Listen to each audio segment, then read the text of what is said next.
주님의 이름으로 축복합니다. 여러분 믿어지십니까? 벌써 1년의 반이 지나고 7월 첫째 주가 되었습니다. 7월 첫째 주 우리는 맥추 감사주일을 지내고 있습니다. 맥추절, 보리를 추수하는 것에 대한 감사의 절기입니다. 과거 이스라엘은 우기 때 밀과 보리를 씨를 뿌렸습니다. 그러면 보리가 먼저 자라납니다. 첫 곡물이지요. 추수할 보리를 바라보면서 이스라엘은 이 땅과 바람과 또한 물을 주신, 그래서 곡식이 자라게 하시는 하나님께 감사를 드린 것입니다. 그래서 가장 좋은 첫 곡물, 가장 좋은 보리단을 가지고 와서 하나님께 드린 것입니다. 그것이 맥추절의 기원입니다. 1년의 반이 지났습니다. 지난 6개월간 어떤 분은 참으로 감사한 분도 있었고 또 때로는 어떤 분들은 어려운 분도 있었습니다. 그러나 지금까지 지켜주신 그 하나님께 찬양으로, 기도로, 또 물질로 감사드릴 수 있는 한 주간 될 수 있기를 주님의 이름으로 축원합니다. 또한 그 첫 곡식을 드리는 것은 나머지 6개월도 하나님께서 추수하게 하실 것이라는 믿음의 표현이기도 했습니다. 우리가 이런 감사를 오늘 올려드릴 때 2017년 나머지 6개월도 변함없이 하나님께서 지켜주시고 바라볼 수, 그 하나님께서 우리 길을 인도하실 것이라는 것을 굳게 믿으시길 주님의 이름으로 축원합니다. 기도합니다. 하나님 감사합니다. 우리 맥추 감사주일 지난 6개월을 돌아보면서 기쁠 때도 있었고 눈물 날 때도 있었지만 하나님이 지금까지 오게 하심을 감사드립니다. 찬양으로, 기도로, 헌금으로, 우리 자신으로 감사를 표현합니다. 그래야 할 때 남은 2017년의 6개월도 하나님께서 변함없이 신실하게 우리 자신과 가정과 우리 교회를 지켜 주시옵소서. 감사드리고 예수의 이름으로 간절히 기도드리옵나이다. 아멘. 우리는 지난 몇 달 동안에 영적 전투에 대해서 아주 자세하게 살펴보고 있습니다. 우리의 싸움의 대상은 혈과 육, 즉 사람이 아닙니다. 마귀와 그를 따르는 악한 영들이지요. 그래서 바울은 이 상대가 쉽지 않기 때문에 반드시 영적 전투를 하는 사람은 하나님의 전신 갑주를 입어야 한다고 강조한 것입니다. 우리가 지난 몇 달 동안 살펴본 이 하나님의 전신 갑주는 6장 14절에서 17절 전반절까지 먼저 마귀의 공격을 막아낼 수 있는 방어용 전신 갑주를 소개하고 있습니다. 우리가 이미 살펴봤지만 다음처럼 요약할 수 있습니다. 진리의 허리띠, 허리띠가 몸의 중심을 딱 잡듯이 예수님을 통해 우리가 구원을 받았고 하나님께서 이미 마귀의 세력을 꺾으시고 이기셨다는 그 진리로 우리의 영적 중심을 딱 잡는 것을 말합니다. 의의 호심경, 심장보호대처럼 하나님께서 주신 칭의와 그에 합당한 삶을 살아내면서 마귀의 죄책을 이겨내는 것을 말하는 것입니다. 평안의 복음이 준비한 신은 하나님과 예수님을 모르는 사람들에게 가서 복음을 전하고 그 결과로 평화가 임하도록 하는 것을 말합니다. 믿음의 방패를 딱 붙잡듯이 하나님을 꼭 붙잡을 때 어떠한 유혹과 두려움도 이길 수 있는 것이지요. 구원의 투구, 하나님 예수님에 대한 인격적 신앙과 체험을 바탕으로 한 투구처럼 단단한 구원의 확신을 말합니다. 이런 것들이 우리가 마귀의 공격으로부터 지켜주는 이 방어용 전신갑주라고 할 수 있습니다. 그리고 흥미로운 것은 17절 후반절에서 딱 한 구절 후반절을 통해서 공격용 전신갑주를 말하는데 바로 그것이 성령의 검 말씀입니다. 우리 17절 함께 읽겠습니다. 17절입니다. 구원의 투구와 성령의 검 곧 하나님의 뭐를 가지라? 말씀을 가지라. 그리고 우리는 이 하나님의 말씀을 갖기 위해서 이 예리한 말씀의 검을 가질 수 있도록 크게 5가지 방법을 배워봤습니다. 듣기, 묵상, 읽기, 공부, 암송입니다. 이게 아주 유명한 방법이죠. 그래서 우리 그림으로도 한번 봤습니다. 그림 한번 볼까요? 다시 한번. 맨 밑에가 좀 다르지만 저희가 공부한 거 다르지만 묵상, 암송, 공부, 읽기, 듣기로 되어 있습니다. 원래는 성경적인 방법은 듣기가 먼저입니다. 듣기, 그 다음에 읽기, 묵상, 그 다음에 공부, 암송 순으로 이렇게 성경은 얘기하고 있죠. 그래서 이 5개로 딱 말씀을 잡아야 됩니다. 이 말씀을 잡는 순간 이 말씀이 영적인 검이 된다는 거죠. 사실 말씀의 검 중에 가장 강력한 것이 바로 암송입니다. 그래서 몇 주 전에 제 구역 지도자 모임 때 암송의 중심을 이제 그 중요성을 강조하면서 우리 어르신 분들이었는데 우리 권사님들께 또 제가 암송 참 중요하니까 권사님들 암송하시기 바랍니다 했더니 권사님께서 단 1초도 생각 안 하시고 목사님 저는 못 해요, 힘들어요, 조금만 길어도 안 외워져요, 동의가 되십니까? 그래서 제가 포기할 수가 없잖아요. 그래서 권사님 그 구절을 꼭 따박따박 이렇게 암송 안 해도 여러 번 쓰시면 됩니다 했더니 그분도 1초도 주저앉고 못 써요, 팔 아파요 그러시더라고요. 그래서 제가 무슨 얘기를 드렸냐면 권사님 그렇죠, 이거 포기하는 걸로 하겠습니다 했더니 막 웃으시더라고요. 그래서 뭐라고 제가 말씀드렸냐면 암송이 그래서 쉽지 않습니다. 그래서 어렸을 때부터 해야 되는 거예요. 특히 우리 아이들에게 많이 그거를 강조해야 되는 거죠. 암송 쉽지 않습니다. 쉽게 가질 수 있는 말씀의 검이 아니지요. 그러나 암송을 통한 검은 매우 단단하고 날카롭습니다. 그래서 사단의 어떠한 공격도 능히 이길 수 있는 것입니다. 마태복음 4장에는요 예수님께서 광야에서 40일 동안 금식하는 장면이 나옵니다. 근데 바로 그때 메시아로서 공적 사역을 시작하시기 때문에 금식하면서 광야에서 이제 기도하시는 겁니다. 준비하시는 거죠. 바로 그때 여러분 마귀가 나타났습니다. 예수님은 이 영적 전쟁을 어떻게 이기셨을까요? 한번 찾아볼까요? 마태복음 4장입니다. 마태복음 4장 마태복음 4장 1절 2절 같이 읽겠습니다. 마태복음 4장 1절 2절 같이 읽겠습니다. 시작. 그때 예수께서 성령에 이끌려 마귀에게 시험을 받으러 광야로 가사 40일을 밤낮으로 금식하신 후에 줄이신지라. 이제 광야로 나가서 40 동안 금식을 하십니다. 그런데 시험하는 자, 이제 후반절에서는 마귀라고 그러죠. 마귀가 나타나서 뭐라고 하냐면 3절에 보니까 예수께 나와서 이르되, 그러니까 영적 전투는 하나님 앞에 옳은 삶을 살겠다 결심해도 벌어지는 거예요. 사실은 옳은 삶을 살겠다고 결심한 순간부터 더 영적 전쟁이 치열해질 겁니다. 시험하는 자가 예수께 나왔습니다. 이르되 내가 만일 하나님의 아들이었든 명령하 이 돌들을 떡덩이가 되게 하라, 이렇게 얘기했습니다. 여러분 제가 금식을 참 많이 강조하죠. 어떤 분은 금식이 외식이 될 수 있다. 그런데 그거는요, 그 바리새인들은 일주일에 3번 정도 금식했습니다. 우리는 1년에 3번 정도 금식하는데 그거 전혀 외식이 안 됩니다. 여러분 제발 외식이라도 되도록 한번 해보시라고 제가 얘기했잖아요. 경험이라도 있어야 됩니다. 그런데 금식을 안 하다가 하게 되면요, 한 그 3끼 정도 지나갈 때 모든 게 먹는 것으로 보입니다. 권사님의 동글동글한 머리도 빵으로 보이고요, 그 다음에 우리 집사님의 동글동글한 머리도 사과처럼 보이고, 애들이 먹는 쭈쭈바라도 뺏어 먹고 싶어요. 굉장히 배고픕니다. 40일은 상상을 초월합니다. 마귀가 우리의 생각, 감정, 환경을 조절한다고 그랬는데 이 생각과 이 마음, 본능을 충동하는 거예요. 그래서 예수님께서 돌도 떡덩이로 만들어라. 예수님 한 번이면 끝납니다. 그랬는데 예수님께서 뭐라고 말했냐면, 떡덩이에다 하랬으니 예수께서 대답하여 이르시되 기록되었을 때, 같이 읽겠습니다. 시작. 사람이 떡으로만 살 것이 아니요 하나님의 입으로부터 나오는 모든 뭐로요? 말씀으로 살 것이니라. 떡으로 안 살아, 말씀으로 살아, 이렇게 했습니다. 이 구절은요 신명기 8장 3절입니다. 딱 그냥 그 사단이 본능으로 공격할 때 말씀으로 탁 친 거예요. 마귀가 거룩한 성으로 5절에 성전 꼭대기에 세웠습니다. 그러면서 내가 만약 하나님의 아들이든 뛰어내리라 그랬습니다. 이제 과시하라 이거죠. 자기의 이 능력을 과시하라.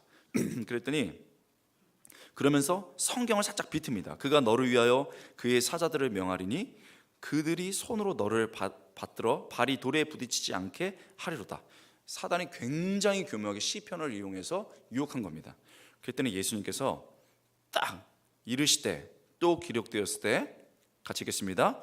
주 너의 하나님을 시험하지 말라 하였느니라. 아주 교묘한 유혹을 다시 한번 신명기 6장 16절로 딱 내려쳤습니다. 내가 하나님의 아들인 건 맞고 내가 해야 하면 하나님 보호하시지만 그보다 더 중요한 건 하나님을 시험하지 않는 거야 하고 말씀으로 우선순위를 딱 쳤습니다. 마귀가 집요하죠. 포기하지 않습니다. 마귀가 또 그를 데리고 8절에 보면 지극히 높은 산으로 가서 천하 만국과 그 영광을 보며 이르되 만일 내게 엎드려 경배하면 이 모든 것을 내게 주리라. 이제 마지막 유혹을 하는 거예요. 이 모든 걸 너에게 줄 것이야. 그렇습니다. 광야에서 아무것도 없는 예수님께 이제 물질적인 것으로 유혹하고 십자가로 하나님의 나라를 세우지 말고 물질로 너의 나라를 세우라는 것입니다. 그때 10절 이에 예수께서 말씀하시되 사탄아 물러가라 기록되었으되 같이 읽겠습니다. 주 너의 하나님께 경배하고 다만 그를 섬기라 하였느니라. 이에 마귀는 예수를 떠나고 천사들이 나와 수종을 드니라. 무슨 소리냐? 내 인생은 물질에게 엎드리는 존재가 아니고 하나님 아버지께 엎드리고 경배하는 존재다. 그러면서 다시 한번 신명기의 말씀으로 6장 13절의 말씀을 딱 친 겁니다. 자, 예수님의 영적인 전투가 벌어졌습니다. 자신의 경험, 생각, 느낌으로 대충 싸운 것이 아니죠. 신명기의 말씀을 알신 상태였고 알았을 뿐만 아니고 암송하신 상태였기 때문에 딱 그냥 말씀을 암송해서 받아친 겁니다. 이게 아담이 첫 번째 받았던 이 뱀의 유혹만큼 두 번째 아담이신 예수님께서 광야에서 받으셨던 시험입니다. 아담이 말씀을 왜곡하고 아담과 하와 왜곡하고 잊어버렸다면 둘째 아담이신 예수님께서는 말씀을 너무나도 정확하게 딱 받아친 겁니다. 그래서 두 번째 아담으로서의 시험이 올 때 단칼에 잘라낸 겁니다. 예수님이 이때 영적인 전투에서 승리하지 못했다면 구원은 처음부터 없었습니다. 여러분, 왜 현대교회가 힘이 없어집니까? 과거보다 예배 환경은 너무나도 좋아졌습니다. 각종 설교가 TV와 스마트폰에 넘쳐납니다.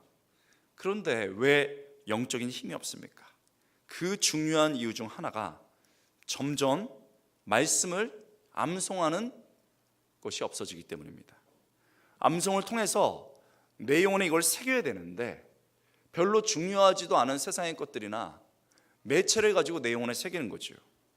그래서 인생이 굉장히 편한 것 같지만 인생에 힘이 없는 겁니다. 이 귀중한 유산이 점점 없어지는 것입니다.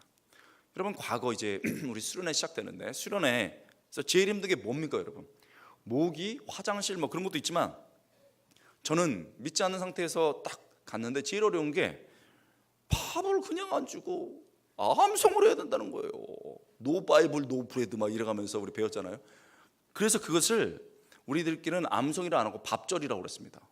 밥절을 왜 해야 된다 막 그러면서 했습니다. 밥 먹으려면 암송을 해야 된다는 겁니다. 그런데요, 너무 싫더라고요. 이번에도 청년부 수련회 갔더니 우리 누구라고 말씀 못 드리겠습니다. 우리 부장 집사님하고 밥을 같이 먹는데 그 아들이 와가지고 아빠 암송 안 했잖아. 그래서 제가 이 아이는 보통 애가 아니구나. 그래서 저희가 머쓱해가지고 나중에 할게 이러고 넘겼습니다. 여러분, 예외 없었어요. 그래서 밥을 안 먹는 학생도 있었지만 어떻게 해서든지 그것도 찾아가지고 밥을 먹게 하고 암송을 시켰습니다. 그렇게 외운 암송이요?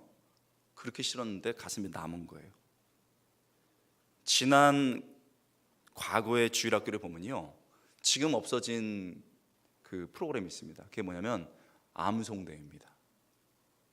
막 기겁할걸요, 지금 하자 그러면. 그런데요, 암송대회가 있었습니다. 1년에 가장 중요한 시점을 잡아가지고 암송 구절을 109절을 정도를 내줍니다. 그러면 어떤 친구는 59절을 외워요. 109절을 외우는 친구도 있습니다. 여러분, 정말 기겁합니다. 앞에 나와가지고 촥촥촥촥 외우는데 어른들부터 학생들까지 깜짝 놀란 거예요. 어떤 사람은 영어로 외웁니다. 그렇게 외워 제쳐요. 그러니 초등부 학생들이 외우고 중고등부 학생들이 외우니까 어른들이 가만히 있을 수 있겠어요? 어른들도 막 외웁니다. 제일 놀란 거는요, 환갑이 넘으신 분인데 고린도서 13장 다 외운 거예요. 와, 외우는데 막 눈물이 쭉쭉 흘려요, 사람들이.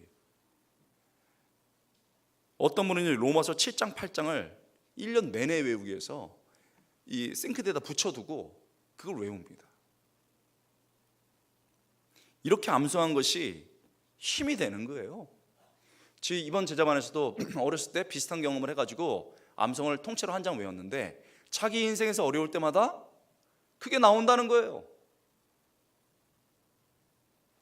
여러분, 우리들의 애들이 지금 뭐 하고 있습니까, 여러분?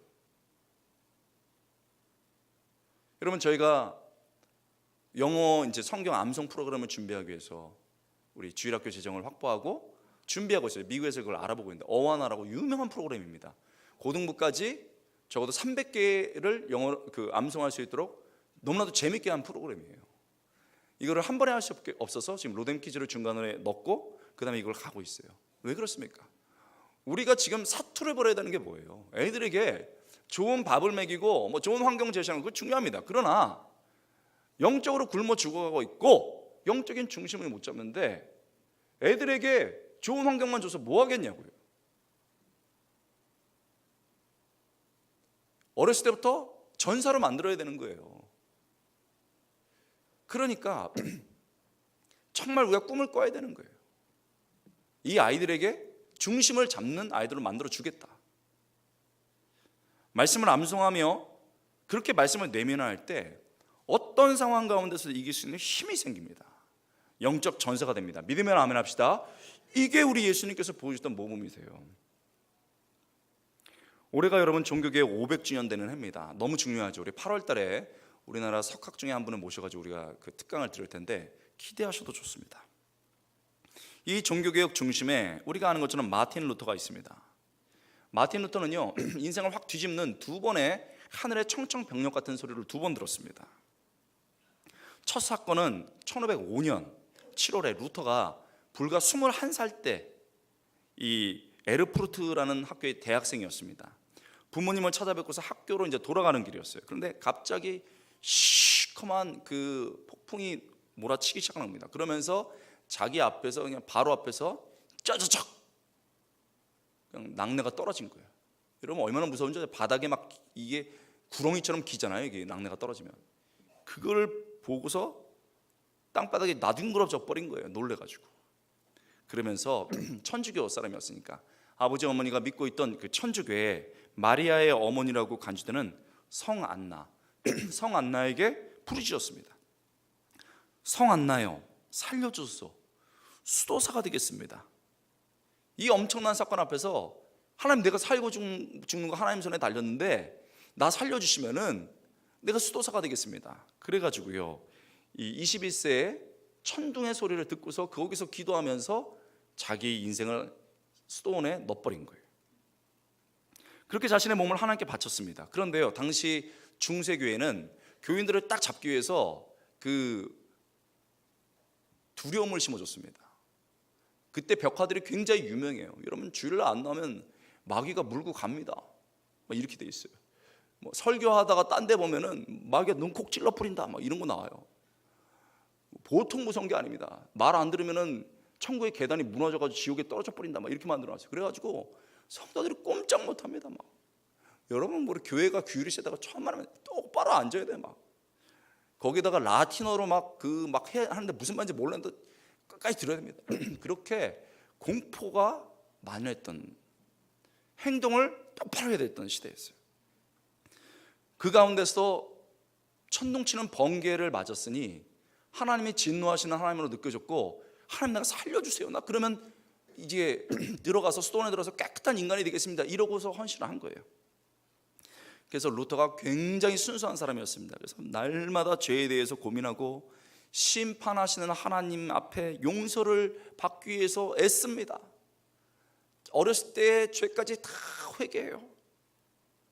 그런데 하나님이 용서 안 하는 것 같은 거예요. 하나님이 그 불꽃 같은 눈으로 내 죄를 다 보고 있는 것 같아요. 그래서 여러분, 계단을요 무릎으로 엉금엉금 기면서 주기도문을 외우고 각 계단을 입을 맞추면서 올라가면서 고행을 했습니다. 천주교에서 가르쳐준 대로 한 거예요. 그렇게 하면 내 육체적 고통과 이 어려움을 치르면서 가면 해결되겠지. 그런데요, 불안이 더 가시지 않는 거예요. 더 마음이 막 아파진 거예요. 하나님이 막 내 죄를 치려고 하시는 것 같은 거예요. 그래서 고해성사합니다. 집에 와서 딱 앉았다가 다시 방에 와서 고해성사를 합니다. 몇 번씩 가는 거예요. 몇 번씩. 여러분, 구역장한테 가서 마음이 불안합니다, 저 기도해주세요. 기도해줬어요. 집에 갔습니다. 집에 와서 샤워하려다 또 와서 마음이 불안합니다, 또 저를 만나주세요. 이렇게 3번까지 해보세요. 구역장이 쓰러집니다. 좋은 구역장도 인상 씁니다. 그런데요, 몇 번을 그렇게 하는 거예요. 한 날은요, 몇 번을 그렇게 하다가 마음의 불안이 가시지 않아서 6시간 동안 고해성사를 했습니다. 몇 시간 했다고요? 6시간. 6분이 아니에요. 60분이 아니고 6시간을 고해한 거예요. 그러면 여러분, 가끔 영화에 나오죠. 이렇게 탁 칸이 있고 이쪽에서 이제 사제가 듣고 여기서는 고해성사를 막 합니다. 그러면은 막 이렇게 듣고 그건 죄입니다, 뭐 이렇게 하고 뭐 그리스도의 뭐 피로 이렇게 해서 해줘야 돼. 안 끝나. 1시간, 2시간, 3시간 안 끝나요. 막 계속 6시간쯤 될 때 루터의 자서전에 나옵니다. 너무 지쳐가지고 사제가 소리를 질렀습니다. 이렇게 됐어요. 이봐요, 하나님께서 당신에게 화를 내시는 게 아니고 당신이 하나님께 화를 내고 있군요. 소망을 가지라는 하나님의 명령을 잊었습니까? 그리고 화내고 끝냈어요. 루터는요, 이 죄 문제가 너무 심각한 거예요. 이 죄 문제가 해결 안 되면은 내가 어떻게 해서든지 내 행동으로 고행을 통해서 이게 안 되면 진노하시는 하나님을 피해갈 수 없는데, 깨끗한 양심이니까 너무 두려운 거예요. 루터의 선배 중에 잊을 수 없는 사람이 있습니다. 그 선배 교수였는데 슈타파우치라는 사람입니다. 아주 영적으로 밝았고 루터를 사랑해서 교수직으로 초대했던 사람입니다. 이 슈타파우치가 하도 루터가 와가지고 죄에 대해서 얘기하니까 대꾸를 해주다가 나중에 힘들어가지고 어떻게 되냐면 이렇게 얘기했습니다. 자선을 써있어요. 여보게, 그리스도께 사죄를 받고 싶거든 뭐 좀 용서할 거리를 가지고 들어오게나. 이따위 시시껄렁한 자질구레한 죄가 아니로 적어도 어버이 살해, 신성 모독, 간음 이런 걸로 말이야. 너무 힘든 거예요. 그런데요, 루터는 정직한 사람이었어요. 루터는 자기 안에 있는 이 더러움이 의로운 하나님 앞에 해결돼야 되는데 너무 어려운 거예요. 진지하고 죄에 대해서 민감하고 하나님을 두려웠던 루터가 평안이 없었습니다. 그래서 그 수도사 생활하면서 너무너무 어려웠던 거예요. 그리고 박사 공부를 마치고 공부가 거의 끝나갈 때쯤에 그래도 이게 해결이 안 되는 거예요. 그런데 그렇게 고민하고 죽도록 거의 방황하는 그 시대에 30대 초반에 인생을 완전 뒤집는 두 번째 천둥 소리가 들린 거예요. 그게 뭡니까? 바로 하나님의 말씀이었던 거예요. 첫 번째가 미신 같은 천둥 소리였다면 이거는요, 자기의 영혼을 흔드는 하나님의 말씀이었던 거예요. 과거 천주교에서 사용했던 라틴어 성경, 불게이트라고 말합니다. 불게이트라고도 말하고 불가타라고도 말하는데, 이 불게이트 라틴어 성경을 봤습니다. 이건 굉장히 모호하게 번역이 되어 있습니다. 그런데 에라스무스 전가라는 인문학자가 있잖아요. 여러분 아시는 것처럼 그 에라스무스에 의해서 대학 전체의 원문을 중요시 여기는 풍조가 쫙 있었습니다. 그래서 신학도 원문으로 봐야 된다 해서 헬라어 성경을 봤습니다. 헬라어 성경은요, 제가 가끔 풀지만 칼날 같습니다. 하나하나 다 분석합니다. 그러면서 헬라어 성경이 있는데 로마서 1장 17절 그게 딱 붙으신 거예요. 이런 뭐예요? 복음에는 하나님의 의가 나타나서 믿음으로 믿음에 이르게 하나니 기록된 바 오직 의인은 하나님의 뭐로? 말씀으로 산과 같으니라. 말씀으로 살리라. 여러분, 이 말씀이 딱 부딪힌 거예요. 그러면서 깨달은 거예요. 루터가 깨달은 건 뭐예요? 복음에는 의가 있다. 이 의가 뭐냐?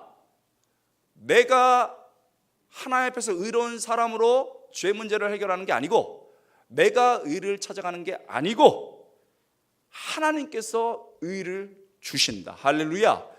내가 무릎을 피로 기어 올라가도 결국 나는 그 밝은 빛 앞에 먼지 수두룩한 방과 똑같다.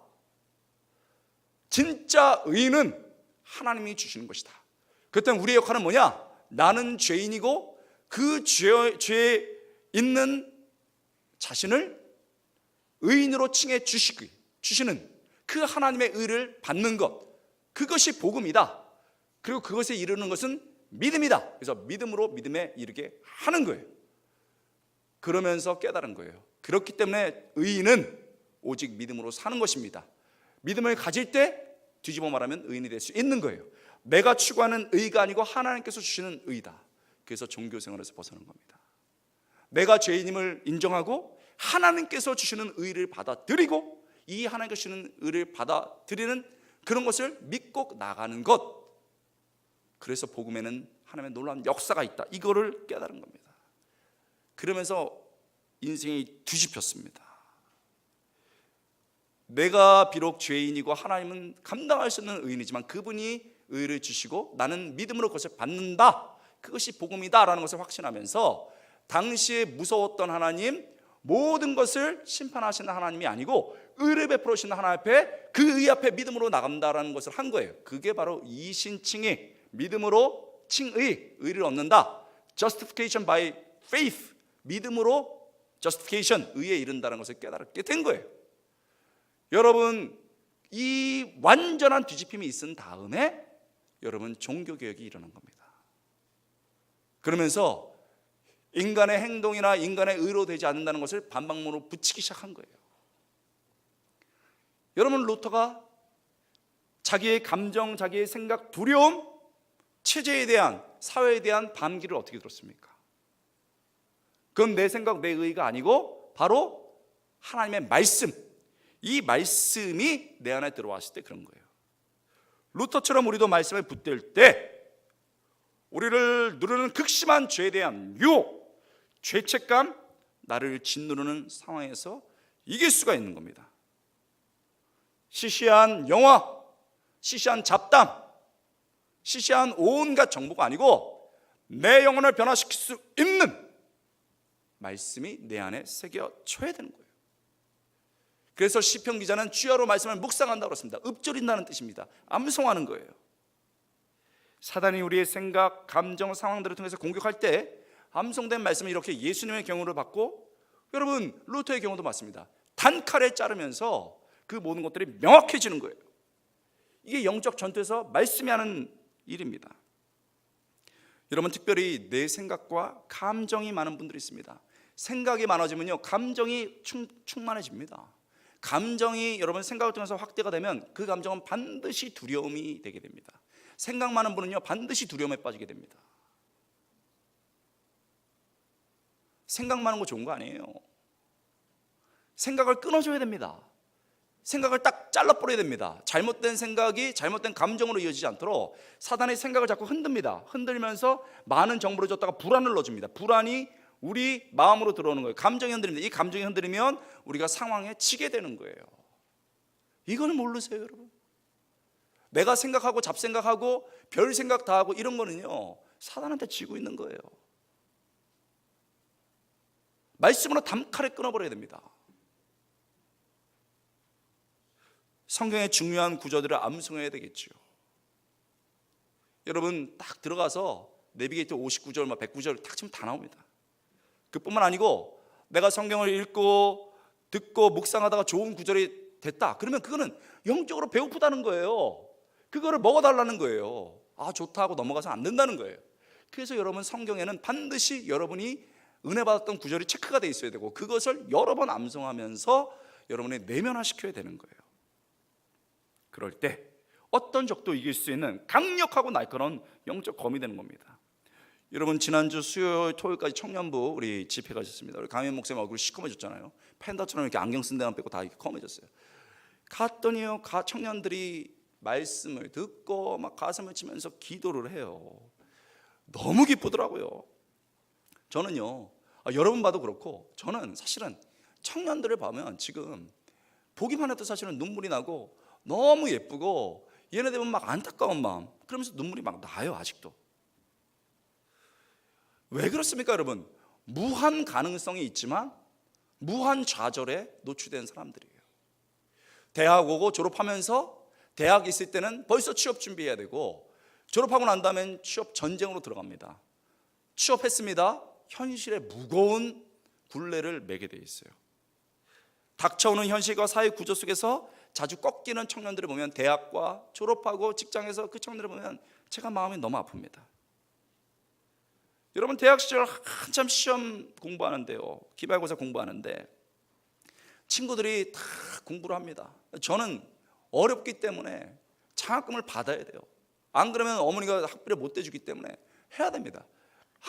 여러분 7시 8시가 됩니다. 그러면 이때부터 밥 먹고 본격적으로 해야 되는 겁니다. 그런데 저는 가회하러 가야 되는 거예요. 여러분, 이건요 참 힘들어요.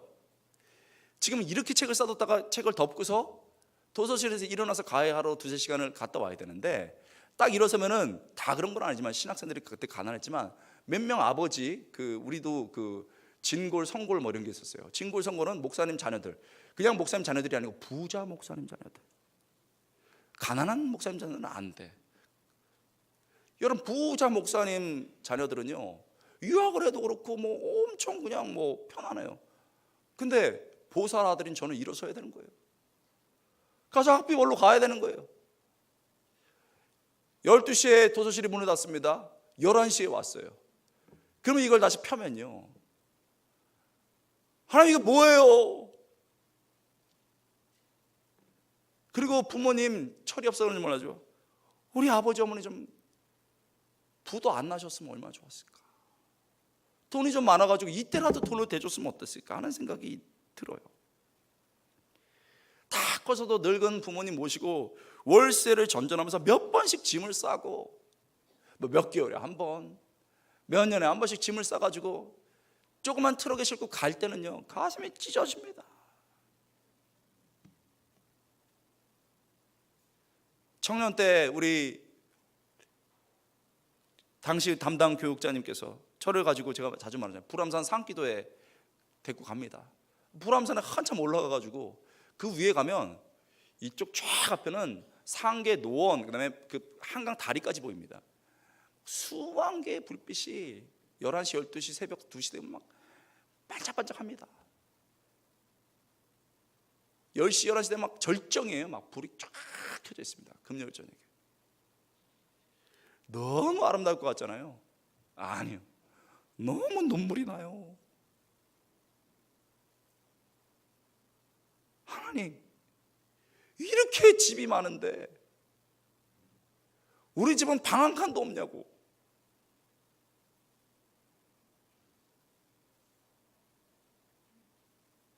너무 서러워가지고요 무릎을 꿇고서 막 반항을 하는 거예요, 하나님께. 그러면은 제가 암송했던 구절이 딱 떠오르는 거예요. 이사야 43장 1절 말씀. 야곱아, 너를 창조하신 이가 이제 말씀하시니라. 이스라엘아, 너를 지으신 이가 이제 말씀하시니라. 두려워 말라. 내가 너를 지명하여 불렀나니 너는 누구 것이라? 내 것이라. 그 마음이요 울컥합니다. 이스라엘 먼저 안 불러요. 야곱. 이사야는 지렁이 같은 이라고 표현됐어요. 옛날 성경에는. 네가 정말 날 것처럼 지렁이 같은 그 존재, 너 내가 알아. 근데 내가 너를 이스라엘로 바꿔서 이스라엘아 이게 부릅니다. 우리의 적나라한 모습도 알고 우리의 변화된 모습도 알아요. 그러면서 뭐라고 말하냐면, 네가 그렇게 형이 무서워서 막 지렁이처럼 기었던 그 순간도, 이스라엘 된 순간에도 네가 두려움이 있었잖아. 두려워하지 말아라. 내가 너를 지명해서 불렀다. 내가 너를 알아. 너는 내 것이라. 그런데 여러분, 그 너는 내 것이라 할 때 눈물이 쭉 나요. 그 다음에 여러분 그 구절 유명하잖아요. 내가 물 가운데 지날 때 내가 너와 함께 할 것이요, 강을 건널 때 물이 너를 침몰하지 못할 것이며, 내가 불 가운데로 지날 때 타지도 아니할 것이며, 불꽃이 너를 사르지도 못할 것이라. 고노야, 네가 네 인생의 강 같아서 그 강을 도저히 못 넘을 것 같아도 내가 배가 되어서 건너간다. 불이 나서 못 건널 것 같지만, 네 인생이 다 불타고 있는 것 같지만 지날 수 있어. 왜? You are mine. 너는 내 거기 때문에 그래. 그러면서 여러분 예수님을 보여주시는 거예요. 기도 끝에는, 말씀 끝에는 나 자신은, 하나님의 아들인 예수님도 이 땅에 와서 머리 둘 곳이 없었다. 새도 여우도 굴 있고 다 있을 때 예수님도 그랬다. 그렇지만 사명 놓지 않고 믿음으로 걸어갔다. 그러면요 이제 끝난 거예요. 게임. 산이 메아리가 치도록 아버지 주님 하면요 그 산에 소리가 부딪혀서 이게 메아리 칩니다. 그리고 실컷 우는 거예요. 그러면 그 울었던 자리가 다시 회복의 자리가 되는 거예요. 여러분 제가 지금은 78kg 제 몸무게 다 공개해 뿌립니다. 그러나 여러분 그때 라면만 먹고 다녀가지고 58kg입니다. 얼굴에 3분의 1이 없어요. 막 이래가지고 눈만 반짝반짝반짝하고. 그런데요 거기서 눈물이 떨어지고 나고 그 자리에서 일어서면 회복의 자리가 되는 거예요. 비록 라면 먹고 비록 책 사려고 한 끼는 굶었지만 좋은 육체의 음식은 못 먹었지만 귀한 말씀에 영의 음식을 먹고 회복돼서 다시 인생의 강을 건널 수 있었고 인생의 불을 통과할 수 있었던 것입니다. 여러분 싸움이 그냥 됩니까? 내가 하고 싶은 거 다 하고 보고 싶은 거 다 하고 그냥 멍해가지고 있겠습니까? 싸울 수 있겠습니까? 우리 압니다. 소림사 영화 오늘 자세히 가서 보시기 바랍니다. 항상 부모가 죽습니다. 적에게 당해가지고 그 다음에 막 너무 막 힘들어가지고 스승 찾아간 다음에 뭐 하래? 이거부터 해. 그래가지고 아시죠? 모래 이 주머니 이만한 거 준 다음에 거기다가 모래를 뜨겁게 해. 그 다음에 당수 하루에 100개씩 해. 시간마다 다 터져. 그 다음에 손을 앞으로 내밀어. 그러면 거기서 바람이 나가. 안 나가. 계속 바람. 그 다음에 여러분 부모의 원수를 만나가지고 저기서 칼 들고 창 들고 올 때 딱 옷 벗고서 푹 해가지고 끝내고 쫙 해가지고 밀어붙이는 거예요. 소림사도 안다. 무협지도 알아요. 우리만 그냥 멍해가지고 있으면 영적으로 이긴다고 생각해요. 그런 거 없습니다. 현대교회가 잘못 가르친 겁니다. 그렇다면 예수님께서 왜 광야에서 기도하시면서 말씀으로 이기셨겠냐고요. 생각과 감정과 상황에 붙들이지 말고 하나님의 말씀에 붙들려야 되는 줄을 믿습니다. 어떻게 그게 가능합니까? 듣기, 읽기, 묵상, 공부, 암송을 통해서 내 영혼을 강하게 하는 것입니다. 말씀의 검을 가질 때 우리는 반드시 승리할 수 있습니다. 푸른 마르고 꽃은 시드나 오직 여호와의 말씀은 영원하리라. 이사야서 40장 8절 말씀입니다. 함께 기도하겠습니다. 여러분 우리 이제 영적